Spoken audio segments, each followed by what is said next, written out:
They called it the pig, and for every M60 machine gunner in Vietnam, one brutal truth overshadowed everything. The moment you opened fire, your life expectancy dropped to just 7 seconds. Yet these crews hauled 23-pound weapons and thousands of rounds through jungle hell, knowing NVA snipers were hunting them first, because the M60 could change the fate of a firefight in seconds. Why would anyone shoulder such risk? And what secrets did the weapon's raw firepower and devastating flaws hold for those who relied on it to survive? This is the dark about M60 machine gunners in Vietnam, and the real cost of being the loudest target on the battlefield. After World War II, American commanders studied the raw effectiveness of German machine guns like the MG42 and MG34. These weapons had dominated European battlefields with their high rates of fire and ability to pin down entire platoons. The US military saw a gap in its own arsenal. The Browning automatic rifle fired from a magazine and couldn't sustain fire, while the Browning M1919 was too heavy, slow to set up, and anchored to a tripod. Vietnam's thick jungles and sudden ambushes demanded something different. A gun that could lay down a wall of bullets, keep the enemy's head down, and let squads break contact or advance under cover. The answer was the M60. Drawing on German designs, American engineers built a weapon that fired the new 7.62 by 51mm NATO cartridge. This round packed more punch than the lighter M16 ammo, punching through bamboo, brush, and even trees that would stop a smaller bullet cold. The M60's belt-fed system meant it could keep firing as long as the crew kept feeding it. With a rate of fire between 500 and 650 rounds per minute, a single 100-round belt lasted just about 11 seconds of continuous fire, enough to stop an enemy charge or cover a retreat, but not long before the gun needed more ammo. In Vietnam, the M60 became the squad's backbone for suppressive fire. Its job was to pin down enemy fighters, break up attacks, and give American patrols a fighting chance to maneuver or fall back. The firepower was real, but so was the burden. Every burst risked overheating the barrel, and every second spent firing made the gunner a bigger target. But in the thick jungle, when the shooting started, nothing else could match the brute force the M60 brought to a fight. Weighing in at 23 pounds, the M60 was a constant presence on the gunner's shoulders, digging into collarbones and straining backs with every step through the jungle. But the weapon was only the beginning. Each gun team moved as a 3-man crew. The gunner carried the pig itself, the assistant gunner lugged a spare barrel and extra belts, and the ammo bearer, known as the mule, shouldered boxes of linked rounds, sometimes more than his own body weight. On paper, 1,200 rounds was a baseline for a patrol, but in practice, M60 teams split 2,000 to 4,000 rounds among themselves and anyone else who could help. A 100-round belt weighed about 7 pounds. The more, the better, but every extra belt meant another pound to haul up muddy hills or through tangled undergrowth. Every 5th round was a tracer, a glowing red streak that cut through the dark and marked the path of the gun's fire. American tracers burned red, enemy tracers green. At night, those streaks helped gunners adjust their aim and let helicopter crews spot friendly lines during chaotic firefights. But the same tracers that guided support also revealed the gunner's position, making every burst a double-edged sword. Belts had to be kept clean and ready. Rookie teams sometimes slung them across their chests, Pancho Villa style, but dirt and sweat could jam the links and turn a firefight into a scramble. Veterans packed their ammo in modified claymore bags or rucks, keeping 200 to 300 rounds ready to feed at a moment's notice. The physical toll was relentless. Shoulders rubbed raw, hands calloused from feeding belts, legs aching from miles of mud. But every member of the crew knew their load mattered. If the gun fell silent, the whole squad was at risk. On patrol, the M60 gun team moved with a kind of practiced urgency. The gunner's place was never fixed for long. He'd set up on the flank or just ahead of the main element, always looking for the widest field of fire. Once the first burst went out, the clock started ticking. Enemy fighters zeroed in on the sound and flash, so the crew had to be ready to shift positions fast, dragging the pig and all its weight through tangled brush or mud. Staying still was a death sentence. Every member of the team knew their job by heart. The gunner kept the M60 at the ready, a 100-round belt snapped in and feeding smooth. The assistant stayed close, spare barrel on his back, another belt or two looped in a rucksack, eyes scanning for targets and threats. The ammo bearer, always loaded down, carried boxes of linked rounds, sometimes as much as his own body weight. Each belt had to be spotless. Any grit or kink could jam the feed and turn a firefight into chaos. Veterans ditched the showy cross-chest drape and packed their belts in modified claymore bags or rucks, keeping 200 or 300 rounds ready to go, clean and dry. During contact, reloads were a race against panic.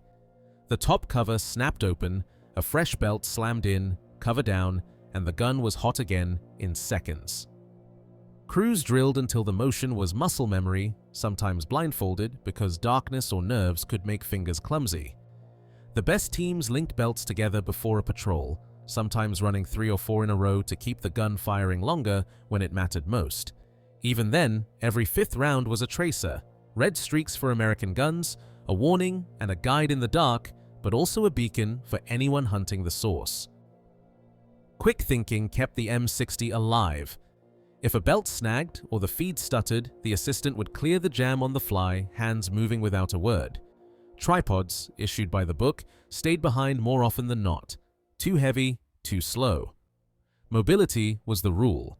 The crew's routine was a mix of discipline and improvisation, each man trusting the others to keep the gun in the fight, knowing that a single mistake could be fatal. The jungle didn't forgive hesitation, and neither did the enemy. Barrel heat was the enemy every M60 team battled, and the jungle gave no mercy.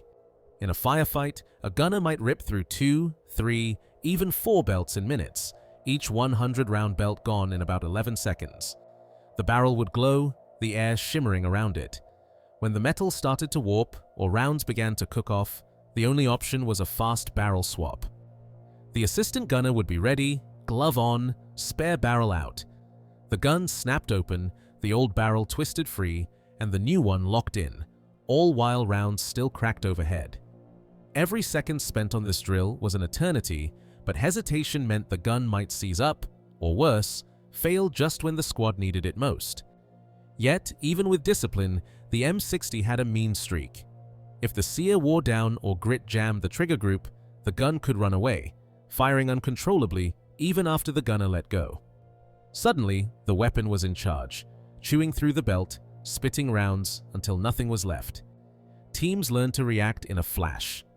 The gunner held on, fighting the recoil, while the assistant yanked the belt sideways, breaking the feed and starving the beast. In those moments, the crew's trust in each other mattered more than any manual. A runaway gun could waste precious ammo or send rounds where they didn't belong. On the ground, that danger was real. On helicopters, slipstream cooling helped, but gunners still carried spare barrels and prayed the sear would hold. The only thing worse than a silent M60 was one that wouldn't stop.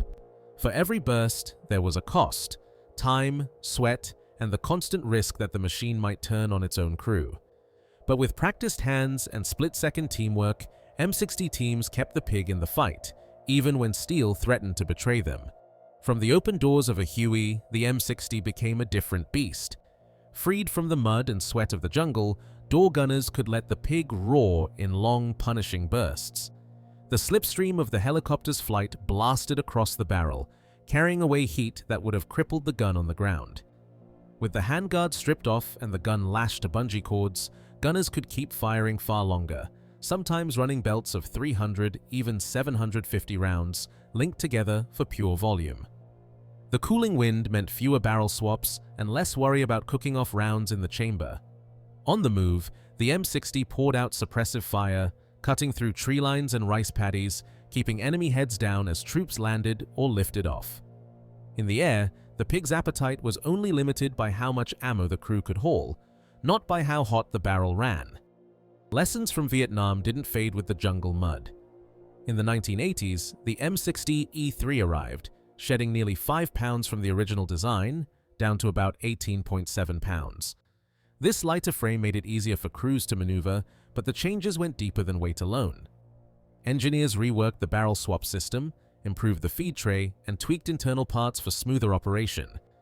Reliability jumped, though some quirks remained. Then came the M60 E4, better known as the MK43, which Navy SEALs and other special operations units put to work. The E-4 kept the firepower but added modern rails, a sturdier receiver, and more rugged components for harsh environments. While most frontline units moved on to newer weapons, these updated M60s still serve in niche roles, on boats, vehicles, and with forces who value their punch and proven design. The pig's bones might be old, but the lessons of Vietnam are still built into every upgraded part. In Vietnam, the average M60 machine gunner carried a 23-pound weapon, hundreds of rounds, and the knowledge that enemy snipers often prioritize them, sometimes giving rise to the 7-second survival myth after a first burst. Archival records confirm that M60 crews faced higher casualty rates than riflemen, and official field manuals detailed constant movement and teamwork as their best defense. Yet despite their skill and adaptations, the full toll on these crews is not precisely documented. Many after-action reports remain partial or classified. The M60's flaws, from jamming to the infamous runaway gun, forced constant field innovation, while lessons learned in Vietnam directly shaped the lighter, more reliable E3 and E4 variants still used by special forces today. What endures is the record.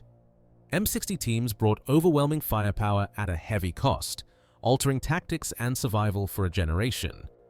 The full story of their burden and sacrifice is still being pieced together from the archives.